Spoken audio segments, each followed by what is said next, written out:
Good morning, good afternoon, good evening, Iowa soccer supporters. Welcome to Soccer Talk. I'm Ben Brackett here with my good buddy and co-host, Blake Sievers. Sieves, what's going on? Hey, good afternoon, Ben. Kind of the same old stuff that's been going on, except the weather's completely changed. So we're in it now, I think. Yeah, as the resident weatherman, I'm sure that this caused you all sorts of stress seeing the temperatures drop from 68 to 38 just overnight. It has, but winter is quickly approaching. So we're kind of changing our focus a little bit on the podcast, aren't we? That's true. Let's warm everybody up a little bit with some college soccer recruiting. We're kind of doing a little series here, changing up the pace of things, and going to talk today to Dan Rothert, Loras College legend.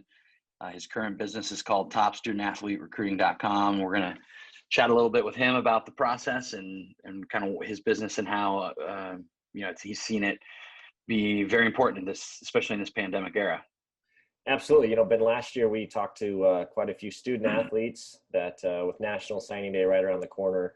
So I think if our audience wants to kind of, we give them a couple different perspectives, they can go on there to listen to last year's like players talk about the recruiting process and how it all works and what they thought worked well, some of the challenges. And then I think Dan offers quite a bit of insight. Like you said, he's been a coach and now he's kind of going the other route of helping kids find the right fit. And, he's got this big the player ID camp coming up here in December. So for those people, kids interested, super cheap, super reasonable, $35 in December in Davenport. Go to TopStudentAthleteRecruiting.com and he can help you out there. Yeah, right on. And that, again, it kind of goes with our theme. So we'll chat with Dan this week, and then next week we're going to chat with a former teammate of mine, Steve Sawyer, who has a company called Contact Coaches, where they do kind of a different version of what Dan's doing. And then they also kind of have some different aspects of their business as well. So it should be fun to have a little change of pace and really to expand on the conversations we had last year with the different student athletes. Yeah, and I think one thing, if anybody needs help or an introduction to doesn't feel comfortable like shooting an email or giving Dan a call, reach out to us. We can put you guys in touch because super first time we've met him, but super nice guy. You can tell why he had such a successful coaching career over there at Loras. But we'll definitely help as we can. Should we get to it, Ben? Yeah, let's do it. Yeah, all right, Dan Rothert, welcome to the pod. Thanks for joining us. Yeah, thanks for having me. Excited to be here on Take It Forward. Yeah, I'm sure. Well, it sounds like then if you're excited, you probably listen to every episode. So, the first question is coming your way. Well, hit me with it anyhow. That's a good way to avoid the answer. All right, so the first question on every pod, Dan, is this the first time you've ever been on a podcast? Not.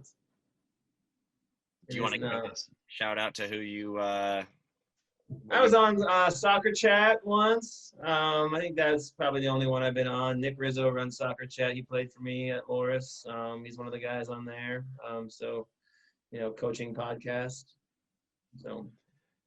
Very good. Well, so we usually like to start things off with just, other than Blake's infamous question, we like to kind of get your soccer origin story, hear a little bit about where you're from, kind of how you grew up in the game, how you ended up where you are as a coach, and now as essentially a recruiting specialist, among other things, I'm sure. So, yeah, tell us a little bit about what you got going on. Yeah, so I appreciate that.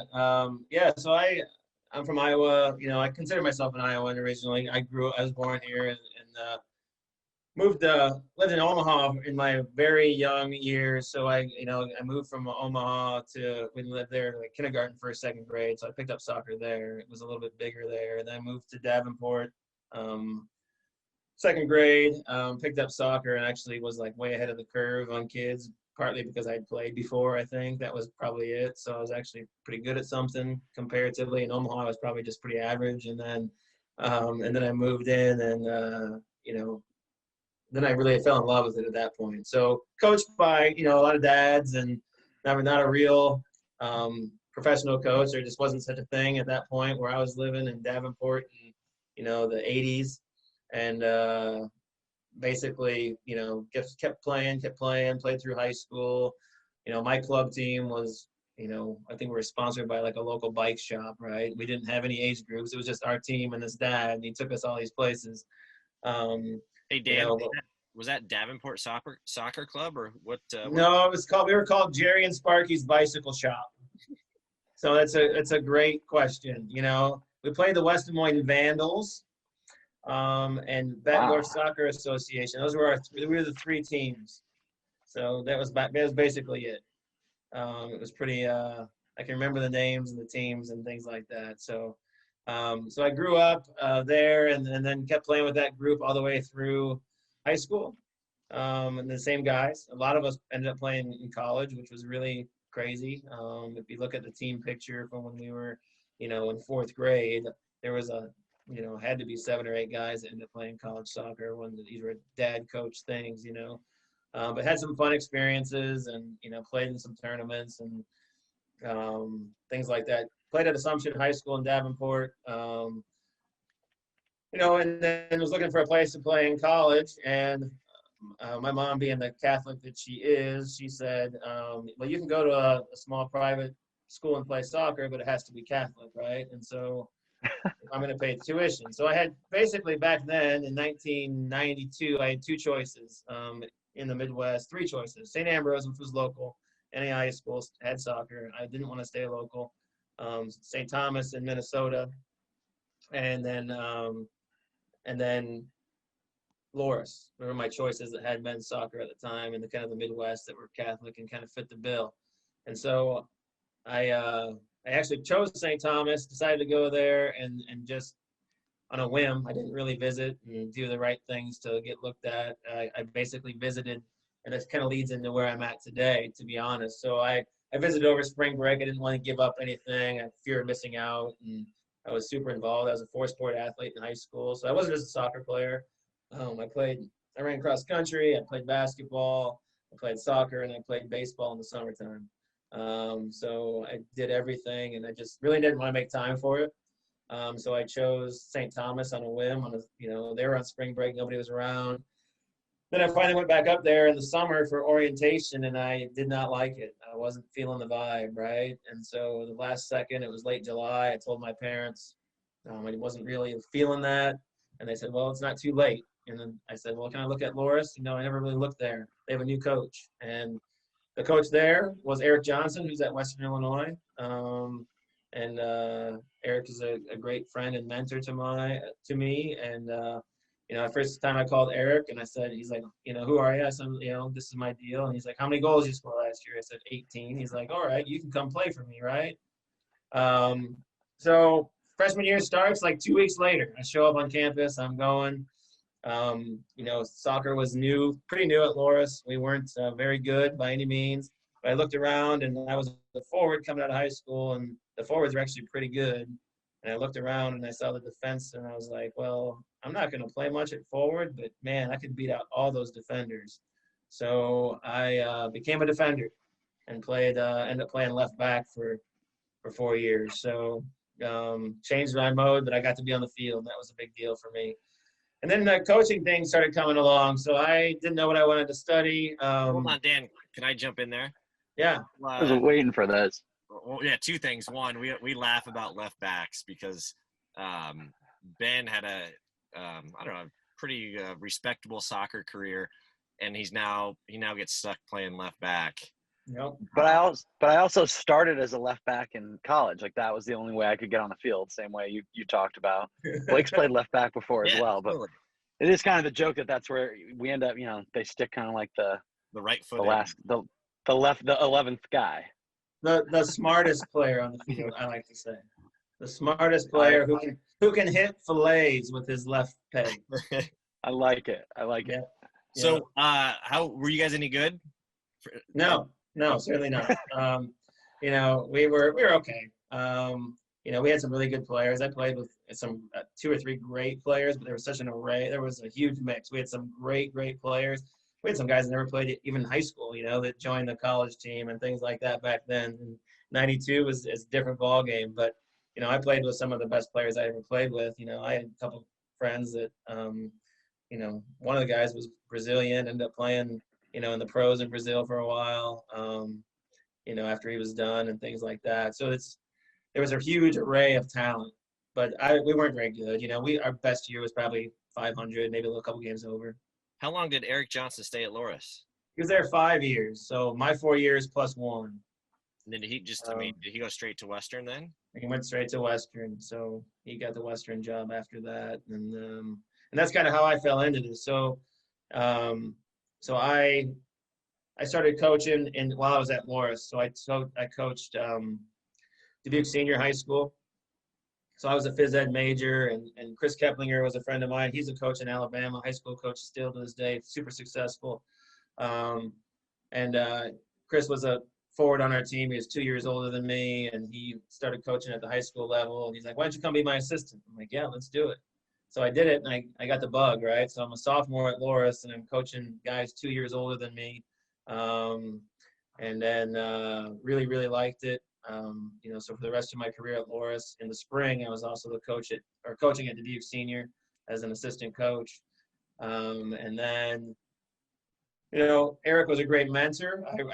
He was my first real soccer coach. Like before him, it was all dads, right? And Eric, was my first opportunity to have a coach who, knew the game at a different level and things like that. So I really enjoyed that piece and decided, I wanted to give the college thing a try. Like I could teach and coach high school. I have, a teaching degree and things like that. But that was kind of becoming my fallback. I really wanted to coach at the college level. So I graduated Loras and what year is this, Dan? 96. Okay. Gosh, so you were in college during the 94 World Cup?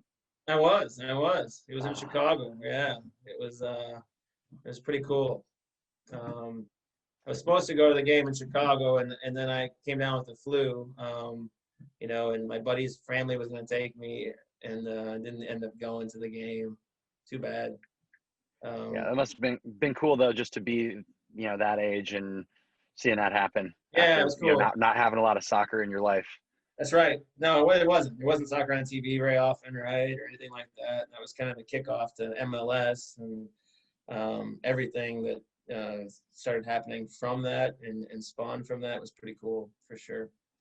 Well, interesting to think about the highest level to play really at that point when you were in college was in college. Mm-hmm. So for sure.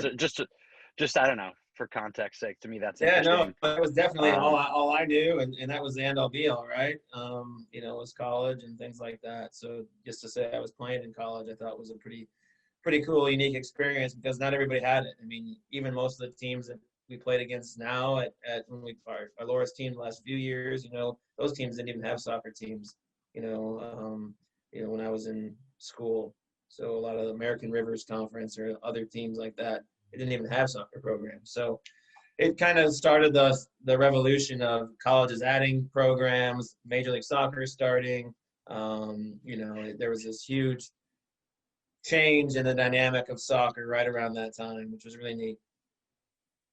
So I graduated from Loras 96 and I moved to upstate New York. Plattsburgh State was the school I worked at.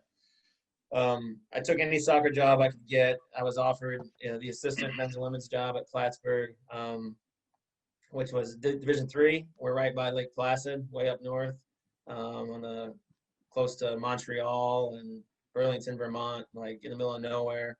I took it. Yeah, it's beautiful up there, though. Unbelievable, right? Unbelievable. Yeah. I loved it. I actually loved it. I spent a summer in Burlington. Did you?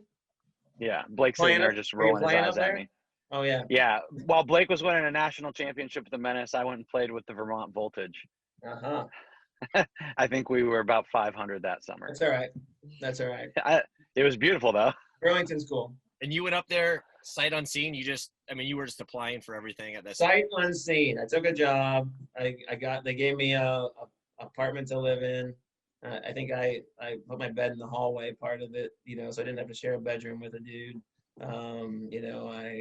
I got paid a little bit of money and it was an experience. They gave me part-time job in the weight room. I was assistant soccer coach. I ended up being assistant women's basketball coach for a little bit. I was basically the recruiting coordinator for basketball. I played a little high school basketball, so I go watch games and scout other teams and opponents and recruits, and you can do that for us. Piece together a job, and then I ended up. I really liked it. I was planning on going back the second year. I came home for the summer and worked some camps, or actually came back. Sorry, I came back in the spring to coach Dubuque senior again because I didn't have a coach. And Chris Keplinger, who was kind of played with me and was kind of another mentor of mine, a few years older, he had gone and taken some time after he graduated and gone to Alabama and started doing some things, but hadn't had a teaching job yet. So we said, let's come back to Dubuque and coach senior this spring. And Plattsburgh, because it was very part-time, they're like, yeah, you can do that. Just come back in the fall and you're cool with it. So I came back with all plans to go back to Plattsburgh, coach senior, and Eric had left Loras, right? And so the Loras job was open. I wasn't going to get the Loras job. They hired a new guy, and he ended up being a disaster. But I was his grad assistant for a year. He needed a grad assistant, and I said, I'll do that. You know, it pays a little bit the same as Plattsburgh. I'm a place I love, Loras. You know, I'll do that. And then I get my master's degree, and maybe I'm closer to becoming a head coach, which is what I wanted to do. Well, he ends up being a disaster, and I fall into the job at 23 years old, you know, so pretty cool how I landed there. And then I was the head coach at Loras for 22 years after that. So, you know, had quite a run there, and, you know, a lot of success, championships and things like that, NCAA tournament runs, and you know, certainly enjoyed my time there. And then that's kind of how my coaching career, you know, that's how it evolved, and then came to Loras, and, you know, peaked with, you know, 5 Final Four runs in 10 years, I think, at the end. So pretty fun. Yeah, that's super cool. I think that's probably, I mean, obviously a good segue into Hold on. I was gonna say I have some more questions of before. Like, it's obviously a good segue, but I don't want to just go there yet. Good. So go ahead, Blake. I'll say, so like, go ahead. Best Iowa player. This will be good. We like throwing some like old time names around. Who's the best Iowa kid that you coached at Loras? Ooh, on the spot. Like, we didn't give you a heads up. So best Iowa kid I coached at Loras. He's going to upset a lot of people, isn't he, Ben? I am. So I got to think about this. I really have to think about this. They're going to. Blake, he just told us that he was the coach for 22 years. So how many players is that actually a total? Like, you know, probably somewhere in the 200 to 300. Right? I got to think about this one. I can't go there yet. All right. Can't go there. So talk about here's another one. Come back to that one. I'm going to come back about that. You guys obviously were super successful as a program. Just talk about a little bit about kind of the Iowa school getting, like you said, qualifying for all the NCAA tournaments, but then making deep runs and whatnot. Just with the type of player and the kid. Yeah, I think we had a unique thing going on, and probably, you know, we laugh about it, and me and the alumni laugh about it, and we probably didn't have the talent to be doing the things we were doing. We probably overachieved in a lot of ways. We had some great buy-in. We had a crazy mix of soccer and athleticism that, you know, I think that a lot of people maybe looked at it and thought, maybe poo-pooed it a little bit and said, no, these guys don't play, you know, the beautiful game or whatever it is. So 2005, the men's team really took off. I was the women's coach too, and I coached the women's team. You know, 2001 they took off. You know, they started making NCAA tournaments in 2001 and won a ton of conference championships and made, you know, 13 NCAA tournaments or something like that. On the men's side, they made their first NCAA tournament in 2005. So I started in '98 as the coach. So it took 7 years to really get over the hump. We had to knock off Luther. Luther had won every year for a long time, and then we finally knocked him off, and then we kind of took over for a long while. So we had a unique mix of soccer and athleticism, and I was kind of mentioning that. So 2005 was just a bunch of gritty kids, and we had a mix of Chicago kids who were strictly soccer guys, and then we had some Iowa kids who were, four sport athletes and could shut you down. And, we always laughed that we put them on defense and they could shut you down because they played 3 sports, or maybe they're a wrestler and they fall down. They know how to get back up faster than anybody. And, they're just grinding. And, football guys and soccer guys and things. So a mix of athleticism guys and then soccer guys who were strictly that. So, and then in 2007, we picked up a Colombian kid who's probably the best player I ever coached, Santiago Mejia. He Heard of this guy? Yeah, he was fantastic, man. He was pro level. He actually, this is a funny story. He called me and said, "I'm going to come to Loras. How do I start?" And I had getting international kids who were coming to Loras and they always wanted to play soccer and they end up being terrible. And so I'm like, dude, you gotta earn it. You gotta show up. We'll see what you got. You gotta try out. He shows up the first day and I'm like, do you have friends? Like, what is this? Like, he is unbelievable. And so Santi, I get him, and then he's like, dude, my best friend's playing pro or trying to play pro in Argentina. And so the next year, so we go to the Final Four in 2007. That was 2006. I'm sorry. We go to the NCAA tournament. We lost in the first round. The next year, he brings his friend. So now we have 2 guys in the middle of the park that are professional level guys. And then, the rest surrounded by some really good soccer players and athletes, a mix of it. And then we able to make a run at the Final Four the next year again, and just, kind of really got the ball rolling. So that team actually played some pretty good soccer because we did some things. But like Santiago, I let go anywhere on the field. He just did anything he wanted. So we played we called it a 3-5-2, but it was really a 3-4-2 with Santi anywhere he wants. So and he loved to drift to the left side because he was right-footed. He combined with the left mid, but he would cut in and cause all kinds of problems. So that's at the time of I'm a Valley guy, so like I'm buddies with Matt LeMailey and Alex Josephs. Yeah.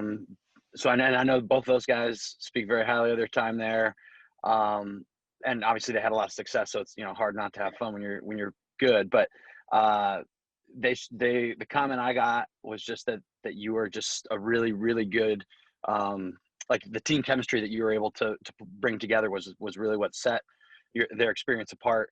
So I think I'd just be curious a little bit about, like, how are you going about that? How intentional is it? Or is it more just like picking the right players?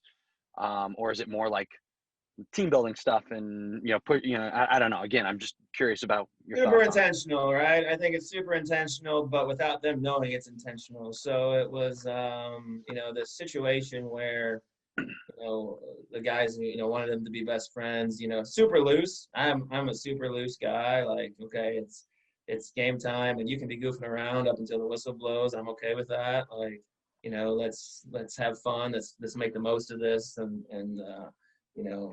have some good camaraderie that way. But I think a lot of our success over time was the team thing, right? I think I mentioned it. We think we overachieved in a lot of ways. To be playing a team from Iowa that's shown up in the Final Fours, year after year, I think that was it was pretty unique. But culture-wise, the big thing for me was, making sure everybody's bought into what we're doing, no matter what it is. And we had to get people to buy in that, okay, well, yeah, we're going to let Santi just go where he goes, right? And they do it. And they just had each other's backs. And I think that was part of it. There was some intentionality, but from my perspective, but I don't control what they do off the field and who they hang out with and things like that. They kind of developed their own culture that, they brought a lot of people into that culture when they weren't just soccer players, and they became fans of ours and good friends of the program.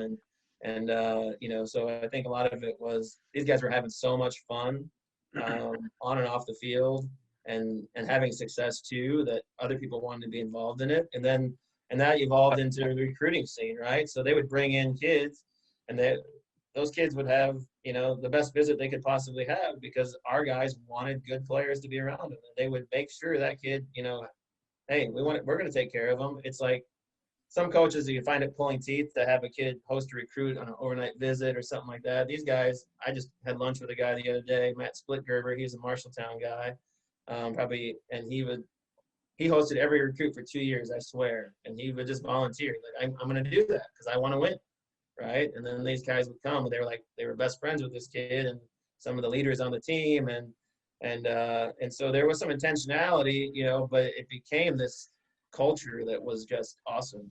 So that's funny you say that, just because I remember, there are some guys that are very good at hosting recruits and others that not so good. right. But when you've got guys that, like, it's like, okay, we've got good players coming this weekend, and I would always, hey coach, is this kid any good? And he'd be like, yeah, we want this one. And I'd be like, all right, we'll make sure he has a good time. Right. Well, I think that even too, if but then even if that's in the middle of the season though, and it's like, it's not like Friday night, you can't take them out, it's Tuesday and you're just hanging out, like, find a way to show them some laughs and meet the guys and all that good stuff. Have a good time and make sure they leave saying that was where I want to go, and those guys did an amazing job of that, and then they became the best teammates, and that was kind of handed down. Like, I just feel like that whole leadership thing kind of started with the group in 2005, to be totally honest. They got us to the NCAA tournament, and they made a run at Sweet 16 and kind of came out of nowhere. A lot of great seniors in that squad, and they handed down that culture that kind of continued in our program for quite a while. And I think that I give them a lot of credit for that, and I still do today. So tell the story about the one that got away. Good friend of the pod, Matt Nickel, that we've heard one version, one side of the story. Give us the side the true side. Yeah, so I will give you that side of the story. So anyhow, I recruited Nickel, obviously, and through the course of it, he had kind of been told by Drake, you're good but not quite there. This was maybe this is like 2002-ish. Yeah. 2001, No, 2002. Let's go 2001. Yeah. Yep. Okay. So he had been kind of told junior year, you're good, but not quite good enough for us at Drake, by a certain coach. And then, we start recruiting him, and he starts getting recruited, and then he's down to us and maybe Central. And he's going to choose Central. And I'm like, there's no way this kid's choosing Central. He can't. Like, we're going to beat Central every year. You got to come to Loras. You got to come play for us. He was friends with some guys that had played for us. Nick Sullivan, Nick Murray. He's still friends with Nick Sullivan. He is. I just talked to Nick actually this morning. I was texting with him. And then, so Nickel, we're trying to get him on campus and visit, and he comes and visits, has a great visit, he's a super fun kid. He kind of fits our culture. And so we're all set. He decides to come to Loras. I had gone and seen him play. I'm like, I don't know how I'm getting this kid. He's really good. But he's coming to Loras. And he shows up at orientation. Everything's great, all this stuff. That was probably in June. I got married on July 6th of that year. And so this is where it really hurts. I'm going to tell that one coach how this really hurts. I'm on my honeymoon, and I getting ready to leave. The last day of my honeymoon, I finally checked my email, right? And it's an email from Matt Nickel. And it says, Coach, we need to talk. And I'm like, oh, that's not good. No one just needs to talk. And either he's gotten himself in trouble or. Yeah, one way or the other, he needs to talk about something. It's not good. So I'm sitting there. Now I'm flying home from the Virgin Islands, and I'm like, what is going on? Like, panic mode, whatever. I don't think I had a cell phone at the point. It's 2001. And, get back, and I have a message from him. I got messages from Coach Holmes, I call them both, obviously. And Sean, to be frank, was that the year, Blake, were you playing on Menace with Nickel that year? A little bit, but I was a little bit younger, so not as much. So he started playing with the Menace youth team that year, and he really had a great year, and they did some really good things.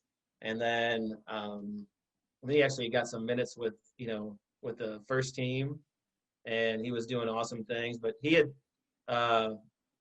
Drake had hired an assistant from Michigan, I believe. I don't remember the guy's name, who it was. Chris Adrian. Yeah, Christopher T. Adrian.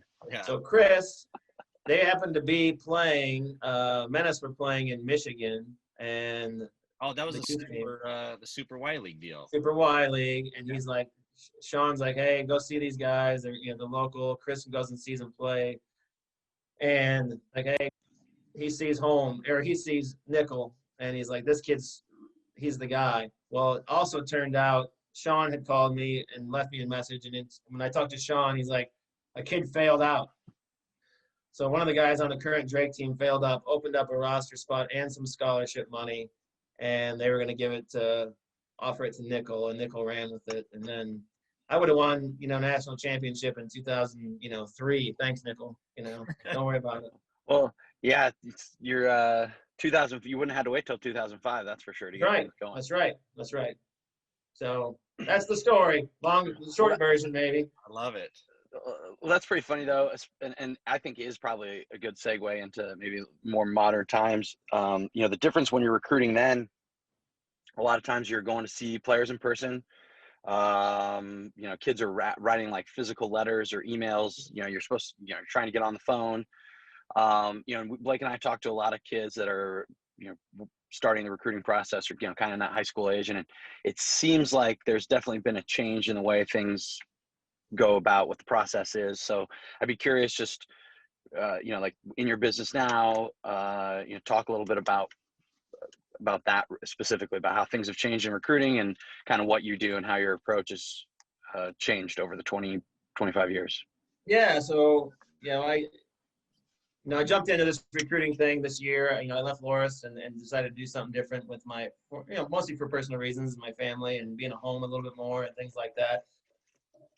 And I was trying to think about, which way I wanted to go. And this has always been a passion of mine. And I've seen the good, bad, and ugly of recruiting. And I kind of know how the ins and outs of it, 25 years in college coaching and men's and women's for most of that.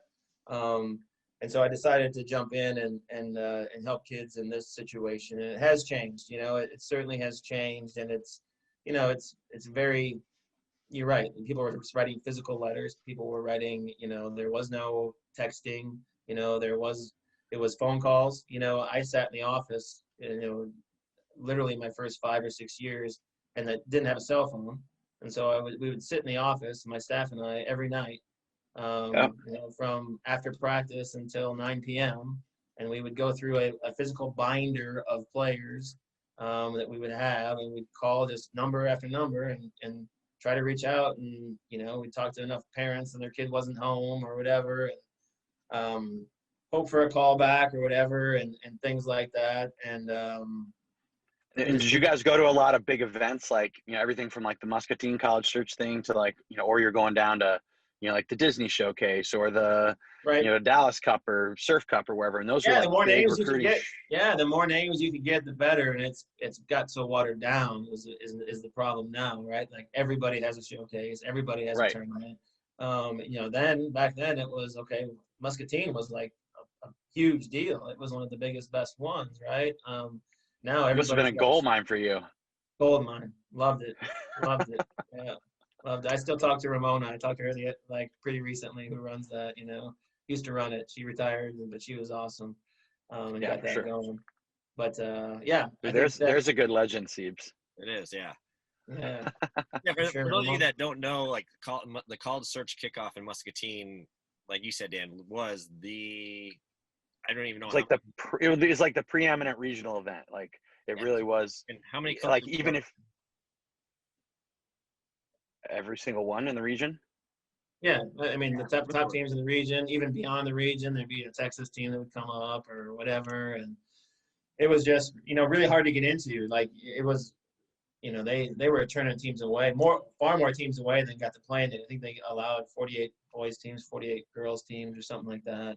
And it was usually really competitive. Like if you got put in because they'd set you up with teams that were going to be competitive, but if you were in like the top bracket or you were watching a top bracket game, I mean, it was good stuff. Yeah, no, for sure. It was, I would sit around and watch some of those games. I'd be like, I'm probably not going to get a kid out of this, but I'm going to watch it anyhow, Yeah. But now there's 10 different leagues. that all claim they're the best, and there's showcases all over the place and ID camps and it's And then just you've got become, video too, right? So then and they've got how video, right? And they've got video, and I think that's part of it. So video, I think, is like the bait, right? It gets you in the door. Maybe a coach wants to go see you play. I consider it the bait. It's not end all be all. I need to see a kid play live. I think that's still most coaches do, but with coronavirus, I think that's caused some problems, and coaches are offering straight off video, especially at the Division I level where they've been in this dead period since March where they can't get off campus and see a kid play live. If you get enough video and you get these VO cameras that are, 360 view, and you can see what they're doing off the ball on the backside because the video is that good. Artificial intelligence stuff, like you might be able to tell if they can play at your level or not. But so video is a big piece, but it's made it really hard for the small guy, like, a Loras or a place with a really small budget, because, we have limited recruiting budgets. I could go to Muscatine. That's all I had to go to. That's it. I could go maybe follow up, go see him play at a high school game in the spring and or a club game or whatever it is. But, I could go. It was one-stop shopping. Now it's like you got 3 in Muscatine, you got 4 at this tournament, you got, another 2 at this tournament, 3 here, 4 there. It's all over the joint, and you're trying to like decipher who's interested or their level of interest. Is it worth my time to go to Kansas City next weekend to see these 2 kids play? Or are they not going to show interest? And those type of things. So it's become watered down in that regard. There's still great players out there. There's probably more great players than ever, but to find them and find the right level, and then the ego thing. Everyone still thinks they're Division I, and trying to make sure they find the right opportunity for them, and trying to decipher that has been an issue, and you have to get them over the hump to look at a D3. I think we had advantage because we were competing for championships, and I think that's something that I could stress as a coach, like, hey, yeah, we're not Division I, but you're going to get really good financial aid potentially. We're going to compete for conference and national championships, versus maybe going somewhere else where you might only win 5 to 10 games. Those things were advantages to me, but I think that over time, the watered down part became definitely a chase, because I was on the road more. I was chasing a lot more things. I had to go see 3 games, go to Chicago a lot more. I had to go to different showcases and events because there were just so many of them. And then again, video and the time you have to spend watching video is it's a lot. So recruiting has changed, definitely. Talk about these ID camps. I think you guys isn't your business running a couple here coming up, I think. Yeah, I got one in December. I'm trying to do it differently. I'm trying to run it so it's a cost-effective thing for a kid. Mine's $35. And it's in Davenport. Opportunity for kids to play and get in front of coaches and at a price that's effective for them. There's a lot out there that charge a ton of money. There's value in different ones depending on who's going to be there and things like that. But I've seen this whole thing turn into it's a money grab, right? And those type of things in regards to there's a million ID camps out there because somebody's trying to make a buck, and it might be a college coach, but it might be just a third party. I've done my camp a little bit differently to be, I want to get kids out in front of coaches and have that opportunity for them, and I think so kept the price down. So basically, not making any money on the camp, covering the cost of facilities and things like that. But yes, ID camps that's a first step a lot of times now too, and I think that's changed the recruiting game too. And I think that's a great question, Blake. So a lot of times a kid will reach out to a coach, and the first thing the coach will say is, well, every kid that we recruit comes to our ID camp. So then you got to go to that coach's ID camp, and then you got to go to 10 others, and they all cost $100 each. And now you're spending $1,000 in ID camps. And there are some value in them if you're serious about a school. But I think, the underlying problem is, early on, how serious are you about the school your junior year? And you are just starting to feel out schools and they're really pushing you to go to their ID camp. I think you need to wait. And I'm telling people I work with, let's wait a little bit. Let's see what you're really interested in first, and then we'll make a decision if that ID camp is worth your time or not.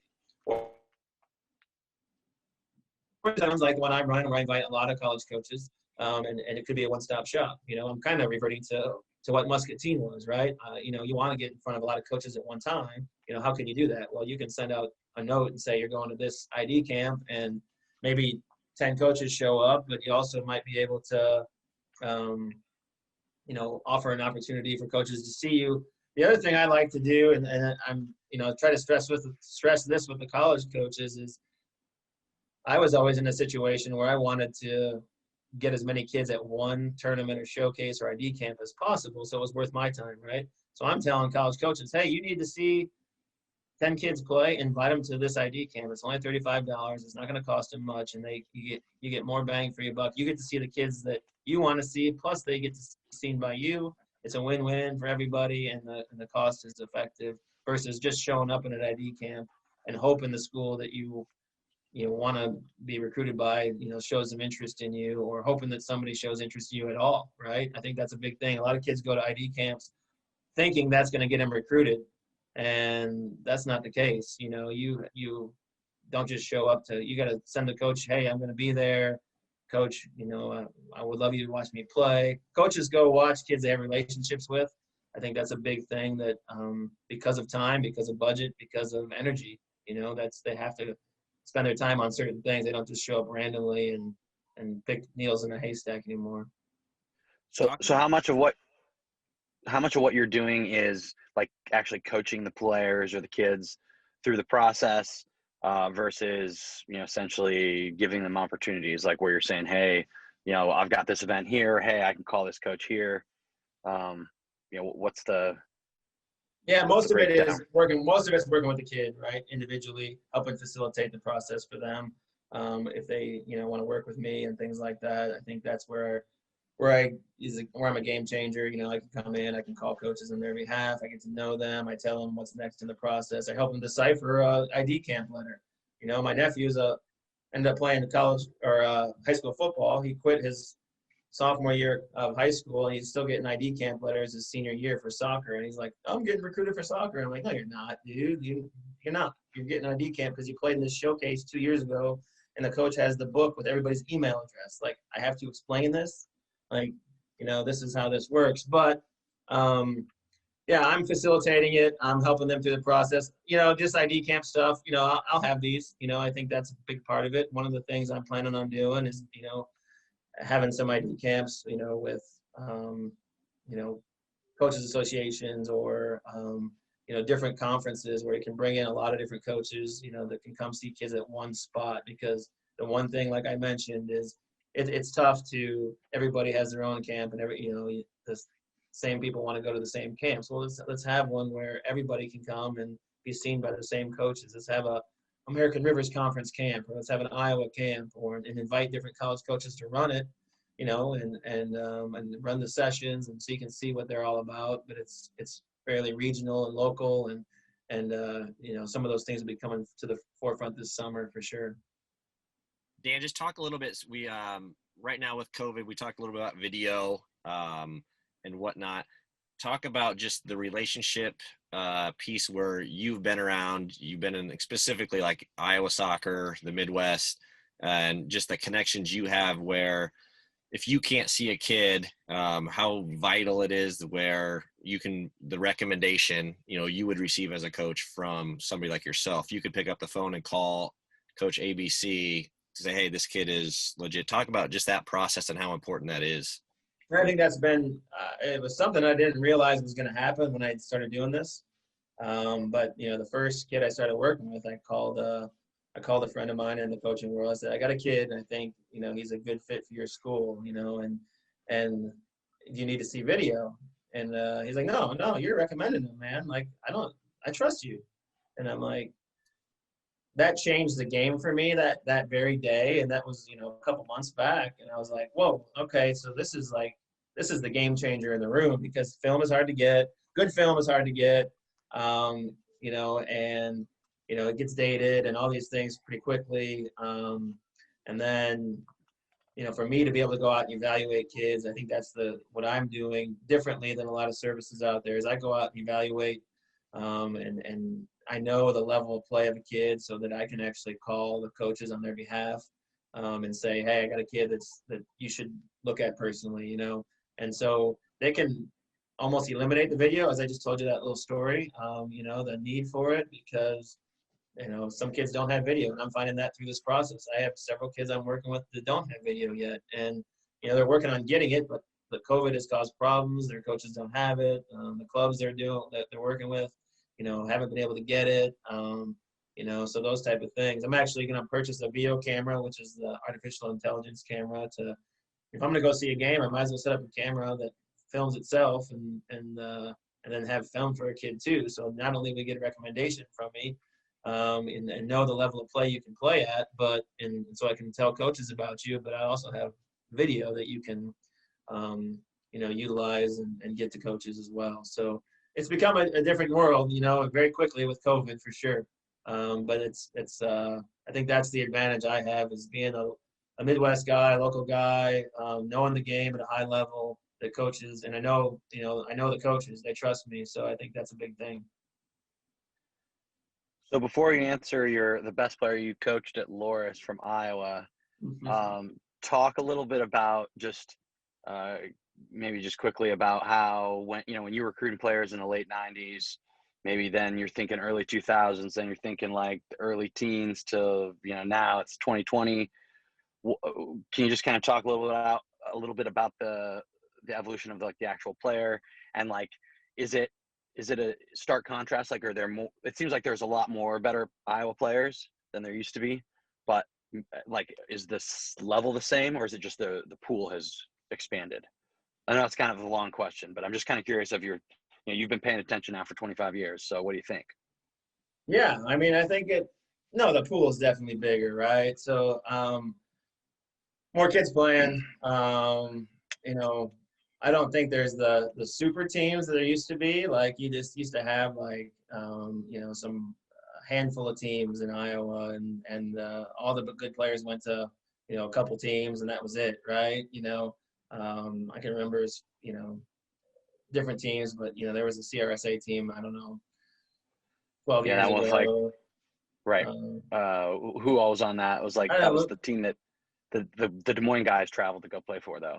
Yeah, so like Louis Oswald played for me. He's from Dubuque, but he was from that team. And then, you know, there was a slew of them, and they were just, you know, they don't do that as much anymore, like the super team or things like that, where they can go and it's kind of watered down again. Like, okay, I'm gonna stay with my club, or this club's too expensive, or it's too far away, or whatever it is. There's that going on.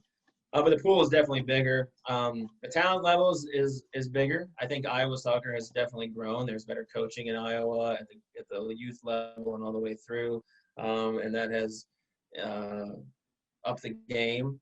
I still think there's a place for, you know, the hidden gem in Iowa too, where the kid is kind of a freak athlete, and, you know, it's kind of an unknown because they don't play at a high level club because they're playing 3 other sports or 2 other sports. And I think that was the wheelhouse I was playing in. But, you know, also, you know, I wanted a mix of the really good soccer kid and the good athlete. So trying to find that. But the pool's growing for sure, which is exciting. And I think, you know, that's seen. You know, I'm coaching ODP right now, and there was, I don't know, 90 or 100 kids in each age group trying out, right? It was crazy. And, you know, that's great for Iowa soccer, that people want more. You know, they want more high-level stuff. They want more opportunities. And I think that's only going to bode well in the future in terms of talent and things like that. So it's certainly grown. You know, I think when I first started, I was probably avoiding Iowa the most part. You know, I was like, okay, I'm on this border. I'm in Dubuque, which is in a funny spot. Like, I got Illinois, you know, Chicagoland soccer pretty close by, and it's funny. And I think it's grown. And my guys, you know, they like to, you know, they razz each other, Iowa and Illinois guys, you know, because I had so many of those combinations. And the Illinois guys were better, and the Iowa guys were better, and things like that. And, you know, they always made fun of guys from Iowa, the Illinois guys. They'd be like, well, you're all state, man. I don't get it. Like, I'm better than you, and I didn't even make all conference. So I'm like, well, you're from Chicago, dude. It's totally different, right? Small town stuff. And there's just some great banter amongst the guys. But Iowa soccer has definitely, you know, improved to a level that has changed, made us so much better. I will tell you who my favorite player from Iowa is, or my best player from Iowa, if you're ready. Is the favorite player the same as the best? Well, I mean, maybe he might be my favorite. I don't know. Hey, both are subjective, so I have two probably, and they're both totally different, and they both made 3 Final Fours in their 4-year career. So that's pretty wild success, and I think there's a reason behind that. Johnny Rommelhardt from Iowa City was probably the best athlete I've ever coached. Absolute freak fast, could jump out of the gym. His soccer touch wasn't great. He could wrestle. He could fall down and get back up and chase you down. We played a very direct style my last 10 years. Like, we pounded it forward and we'd press you and cause problems. And Johnny kind of led that charge. Like I said, 3 Final Fours in 4 years. It's hard to argue with that. The other one would probably be Sam Koenig. And you guys probably don't know Sam. Sam was from Dubuque. He was a 4-time All-State player out of Wahlert. And he was a 4-sport athlete. He ended up being he went to North Dakota State to kick footballs. And within a couple of weeks, he realized that kicking footballs is too boring for him. So he came back to Loras to play soccer. He was our leader, kind of those years. He was kind of our captain and kind of the do-it-all guy. I played with a sweeper. You got to realize that. I was still playing with a sweeper in 2019. I play man-to-man whatever defense. works. Yeah, I play man-to-man defense. I shut you down. I can put freak athletes on you. So those 2 guys probably had the most success, and I would say there's a big reason behind some of our success was those guys. So I know I'm going to offend people. I know I'm going to offend Nick Sullivan. He still thinks he's the best player out there. Anyhow, I'm going to offend a lot of guys. So we'll see. That's too funny. No, that's great. We played so with then Nick's younger brother growing up, so that's correct. Fun. Nick was actually, and I don't know if you know this, Blake, but Nick, Nick's father, Pat, was my first coach, and I played up on Nick's team. Like, Nick was, say he was 7 and I was 6 or something like that. And Nick used to just pound on me. Oh yeah, for sure. For sure. Super. So I think we've probably taken up a decent chunk of your day, but I've got a good kind of last question. It's one that we talk about a lot, and just based on what you made the comment that, even in the more recent years when, the trends are playing out of the back and, this, that, and the other thing, you're saying, hey, I play with a sweeper. We play direct, we put people under pressure, and we win games. So, just give us a little commentary on the difference to you between, player development and winning, and, where do those kind of match up for you? That's what you get to end on. I love it. That's a great question, and I'm a firm believer in player development. Like, I do think you need to teach kids to play, and learn how to play under pressure, and learn how to play out of the back, and all these little things, so everybody has all the skills to play at a high level if they want to play in college, or what's the end point for them. If it's pros, if it's college, they need to learn how to play at that level and be able to do those things. I always said I'm at college. I'm at a Division III college where, if anybody, very few are going to play pro, and maybe 1 or 2 in my, career played at the next level after college and things like that. I was all about the win, let's get a W, let's find a way to win and be successful. My first few years, and even up until 2007, we were still playing. Actually, 2010, we were still playing, pretty knock it around and build up and connect and go through our Colombian center midfielders and things like that, right? And then we got blasted in the Final Four in 2008. So I knew when AJ and LeMayle were playing, we lost 3-0 in the national semifinal to a team that subbed a ton. They weren't very direct, but they just ran us into the ground. And I started thinking about a new way to play that would change the game and get us to maybe win a national championship. And although we got to the final one time and some more Final Fours, we never won it, but we started going a lot more direct, win it back in our final third, be creative up there, have some fun, get some shots off. But, it results, effectiveness proved itself. Really hard to plan against. No one plays against it, so they're not used to playing against it. So when they get to play Loras, they're like, it's a totally different ball game. Some of my guys call it Rothert ball. Some of it people joke, you call it kickball, things like that. And it's, we got guys that can play. I mean, people are crazy to think that we don't have guys that can play that and take you on one-on-one and beat you and shut you down defensively. I mean, certainly we did. But at the same time, the effectiveness of, okay, it's Division III. The left back, no pun intended, right? Left back is might not be able to handle pressure very well. Let's put it on the left back. Let's win it in our final third. Let's have him kick it out of bounds in the final third, and we have a guy that can chuck it in the box, and we get a long throw goal. Well, it's still a goal. I don't know what you're looking at. It's still a win. I would rather win and be in Final Fours than do the beautiful game thing, but that's college, right? And developmental piece, I think you need to teach it a different way. And so I coach my own kids. I have a little small club here, Key City Soccer in Dubuque. We're teaching it, from building out of the back. We're teaching kids how to knock it. We're teaching kids how to play. So when they do get to college, that's a choice that the coach can make based on where they're going. And, even in this recruiting field, I have kids. One of the questions I ask them is, would you rather go somewhere that would win? Rate a scale 1 to 5.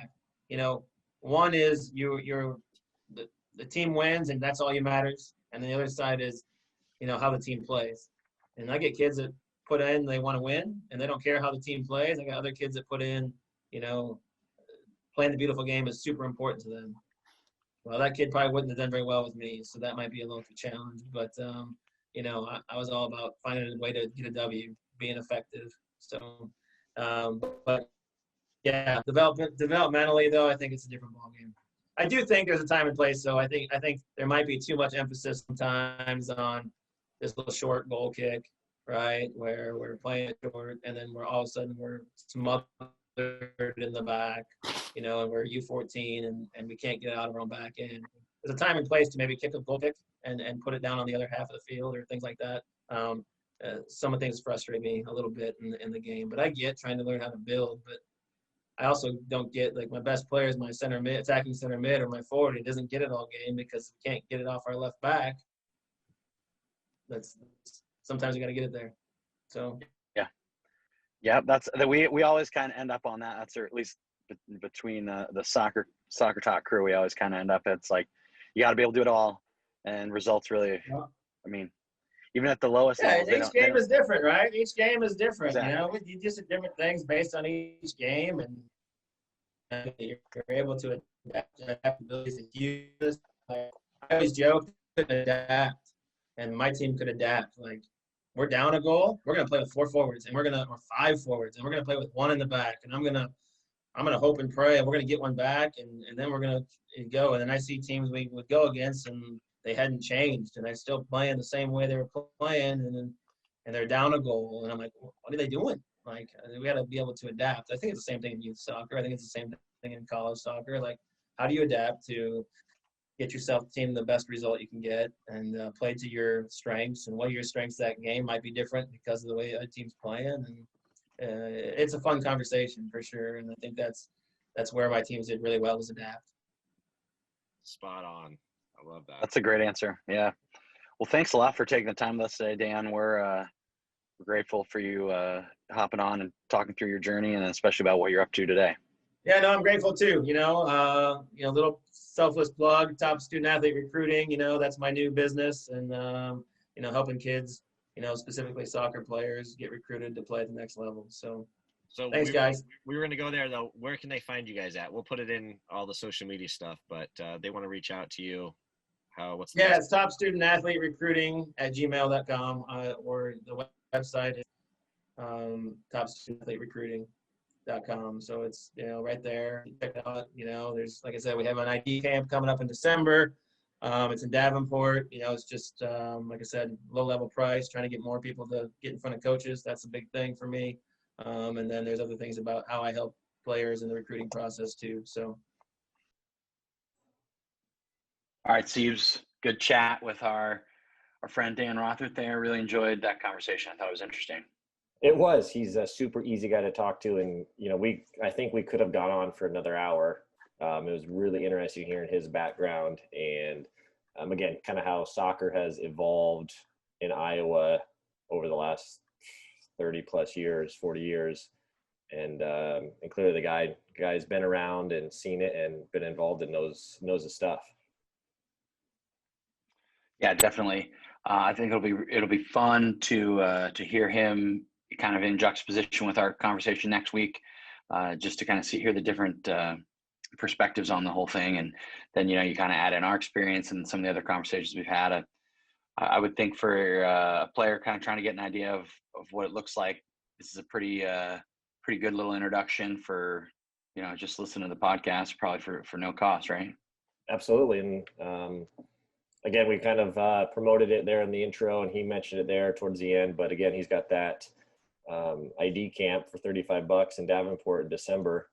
That for a cheap, close option, sounds like it would be a good investment for families to check out. And we normally plug our stuff, Ben, so we'll give him one more plug at topstudentathleterecruiting.com. But then where can they find us, Ben, for anything else? Oh man, all sorts of places. Social media, Twitter @kick_forward, Instagram @kick.it.forward, Facebook @kickitforwardIA. We have a YouTube channel.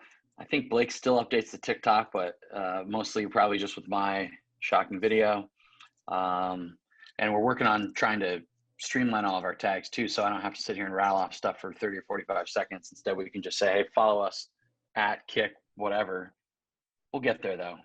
We're a fledgling organization. Yep, and hopefully our website here sooner rather than later will be done as well, because we're working on that piece also. Yeah, we're gonna be looking strong going into 2021. I like it. So hopefully enjoyed today's chat with Dan Rothert, and then we'll see you guys next week to chat with Steve Sawyer.